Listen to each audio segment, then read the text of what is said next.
Okay, it is February 2nd, 2021.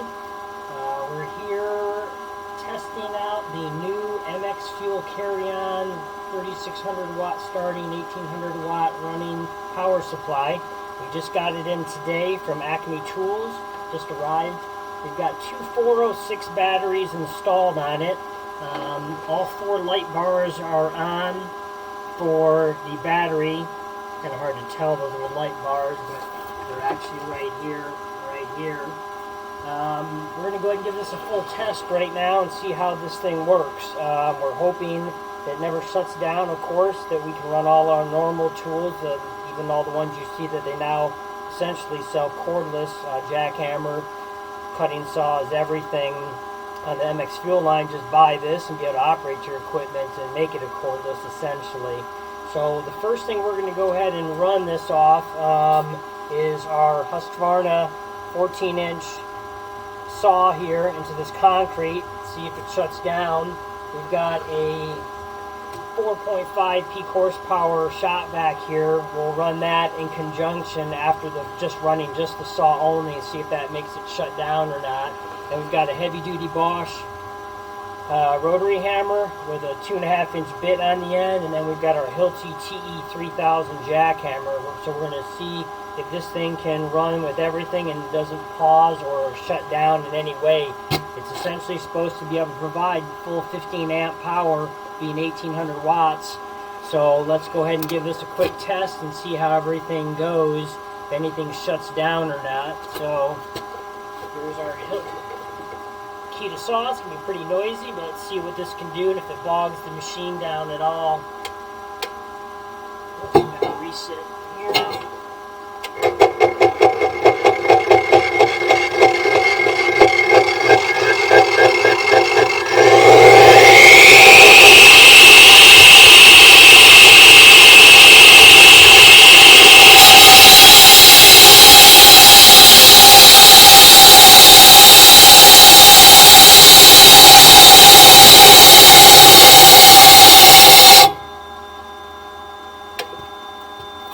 Okay, power supply shut down. Not good. We were digging in there. We already had partial cut into the concrete from previous cuts we've been doing on this with other equipment, but the power supply shut down. It would not continue. So that's really bad. So we didn't even get in all the way. We weren't being that overly aggressive into there. I believe the amp hours on this should be rated at 13 or 15 amp. It's rated at 15 amp. So this unit is rated at 15 amps. Right there. 15 amp. So it shut the fuel system down. It bogged down. We got a red light on the board right here. It popped up. And it's not working right now. First plug it in and put in all the batteries, the fan immediately turns on and is running non-stop. So now we've got that. I don't know if it resets itself. We hit the power button, so that light just came off. Let's go ahead and do another run here. Okay, yeah, the fan just turned on the unit. So let's go ahead and run the saw again and see if it bogs and shuts itself down. It. Yeah, look at that. It already shut itself down. The saw didn't even start turning, and it went back to the mode where it locked down. So this light just came back on. You can see it's this top one. There's two. That's for the top battery. So it is only using one battery to try to achieve all that. But that top just came on there and wouldn't even activate. We've got 4 bars on our battery right here. So we hit this button, that light will go back off. You can see the light just turned back off. So the fan just turned back on the unit.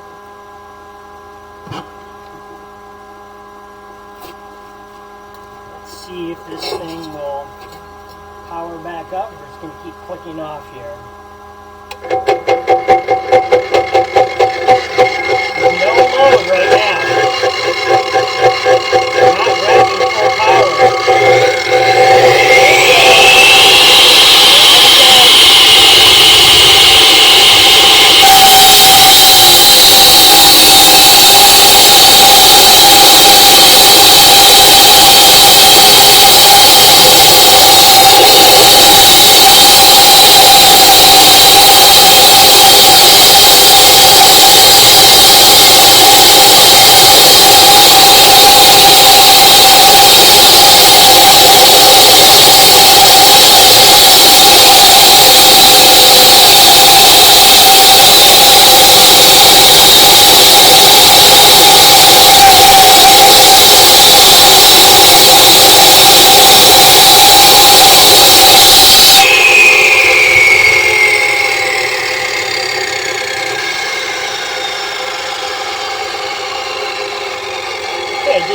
shut down that time. It did stay on once it got going again. One thing we noticed, and again, we don't film these things professionally, so we apologize how poor this is, but while it was running, these are two fully brand new charged batteries, of course. The 4 light bars you see right here showing the power of the battery, its indicator, went from 3, and at one point, we weren't obviously cutting for that many seconds, it actually went all the way down to 2. As soon as we stopped, and it bounced, and now it went back up to 4 again. So at least it didn't stop this time, but it was a little concerning. I don't know if that's a quote-unquote break-in period. Seems kind of weird and that shouldn't happen, but we'll have to see if this heavy 15-amp saw bogs it ever down again in the future. But we're going to go ahead and move over to the next test of running the rotary hammer and possibly even the vacuum in conjunction. So we're going to just pause 1 second, move the equipment over. Okay, so now we've got our Bosch, their biggest rotary hammer. We've got a big 2.5-inch coring bit on there. We're going to go ahead and see how the unit handles this.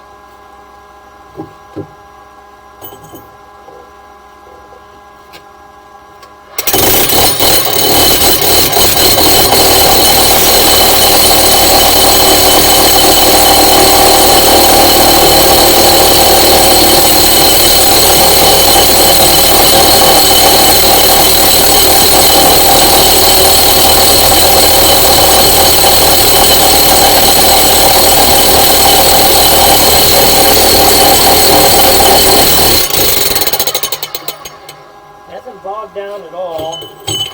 Pull out our little pilot starter piece here. So normally we'd be running a vac that goes over, but I'm not going to put it on our equipment right here. But we're going to turn on our vacuum. See if we can run the vacuum at the same time.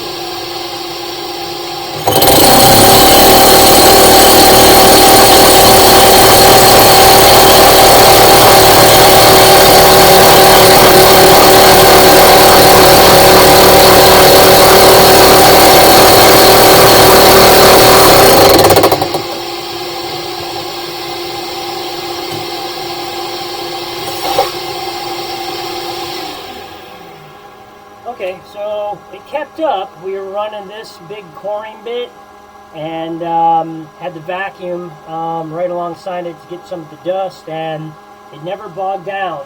It did go down to the 2 bars, and just after all those little tiny tests, we're now only at 3 lights. You can see the 4th light bar has already been shut down. We've only done a few little minutes, and then we've already gone down from 4 to 3. So jackhammer should be no problem, but let's go ahead and give a try with the Hilti TE3000, their biggest jackhammer. We'll try that, and then we'll try it in conjunction with the vacuum, see if it can keep up. Okay, so if we're just moving our equipment over here for a minute or two while we pause the recording, it's funny, the battery pack has gone back up to 4 lights on the top one. So now we've got our Hilti TE3000 heavy-duty hitting jackhammer. We'll go ahead and run that, assuming this shouldn't bog down, but then we'll run it with the vacuum and just make sure nothing acts up on the power supply. So let's do this quick test.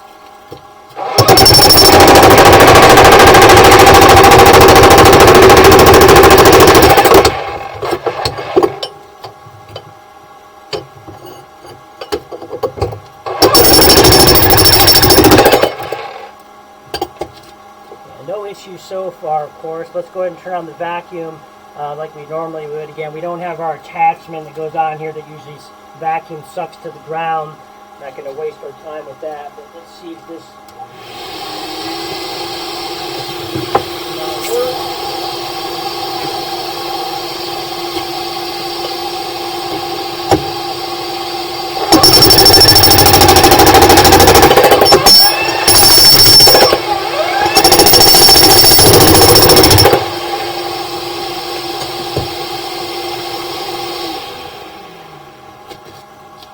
Okay, so it did not bog down 1 iota there, and it did go back down to 3 bars on the top supply, showing the battery there on the top. Again, it looks like it just works off of one possibly at a time. Never tries to grab anything from the second until it's wearing down. So it looks like having two in there may not actually ever help unless you're trying to run longer time. It doesn't help with the active drain from a high power tool. So fans running non-stop. My guess is it'll always run non-stop while it's on, no matter what kind of draw is being used on the machine. So far, the only thing that was a little surprising was it couldn't keep up with the 15 amp full 14-inch electric cutting saw. Now, we actually own all the Milwaukee fuel equipment, the cordless jackhammer, the cordless 14-inch saw. We have the coring drill. We're pleased with all the performance of them, although the 14-inch cutting saw, we only get about 5 feet of cutting 4 to 5-inch concrete, and there goes through batteries like nothing. So that's pretty good so far, but we're going to go ahead and pause. We're going to try one more time with the cutting saw, make sure that works again. So we're going to pause for 1 second. Okay, so we're going to go ahead and run our Husqvarna 14-inch concrete cutting saw again and see if this thing triggers the piece where it shuts down the system there, its little internal breaker. So this is the biggest thing for us. I'm a licensed plumber here in San Diego, California, and we're cutting concrete inside of house, condo, apartments, or redo sewer lines underground sometimes. We don't want to be tripping breakers all the time, and I like to be able to run a couple saws. So again, we actually bought a couple of the fuel 14-inch saws, but it goes through batteries like nothing. So it'd be nice to be able to run one off the electrical power inside the house, and then possibly one of the MX fuels, and then if we have another one going, run this regular electric one off this carry-on supply, or if we're deep in a backyard digging up a weird sewer pipe and it's just too hard to get too many power cords out that are thick enough, or just it's a small enough job we don't want to run tons of extension cords. So for us, it's always worth having this equipment. Every piece is handy at some point, but this is the big test for us, and we would use it on the most probably, that I'd want to see it work perfectly. So let's go ahead and see if this here starts up clean and can not shut down the carry-on supply here.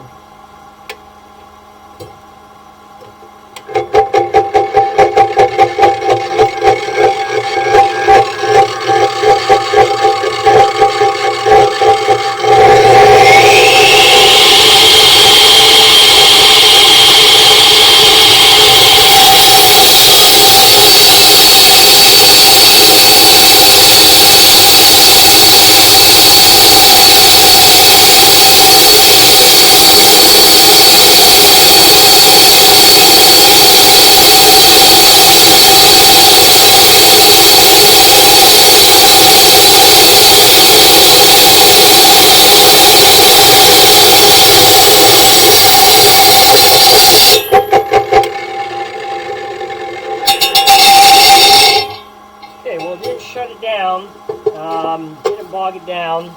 Sorry for all the dust. Even in California we're supposed to run water, but just for this simple test we weren't worried about it here in our own property. But held on that time. Battery again on the top went back down to 2, and now it's popped back up to 3 again once we shut down. So the unit's working. So I think for running vacuums, rotary hammers where we're doing small dig-ups, small jackhammer things in conjunction or on the same job site, so we're not tripping breakers, I mean, it's going to work good for us. Like I said, it was kind of disappointing when I first plugged in the very first thing, how this thing shut it down and tripped it those couple times, but looks like it's okay. It did work with all the other equipment, which is the stuff we'd be using it on the most, as far as its amperage and stuff. We're not worried about chargers and other little stuff like that. I know a lot of people wanted or thought maybe they should put some little USB and C ports on there, but I mean, at a job site, that's kind of stupid and pointless if you ask me. If you're doing heavy duty work, you don't care about those ticky-tack things. They got all the other little ones to do that for it, so you don't really need it. But somebody mentioned they'd like to see the capability of solar charging. We actually do have another little portable one. It's a small one to run a vacuum. Provides like 400 watts, and that one does actually have where you can hook up the solar panel to charge. We've never done it. I don't know how many hours it would possibly take. It could honestly be worth it. I guess if they're going to charge a lot for it, maybe it's a feature some guys would want and use, but it just seems kind of pointless at this time. But so anyway, that's the new fuel carry-on power supply. Just got it today, and so far it worked on all the stuff, but it did trigger this the breaker on there, internal breaker, when we first started up this Husqvarna. And so we'll have to see if it happens again. We'll do some more tests and see if it works, but other than that, just another tool to have and come in handy on certain job applications.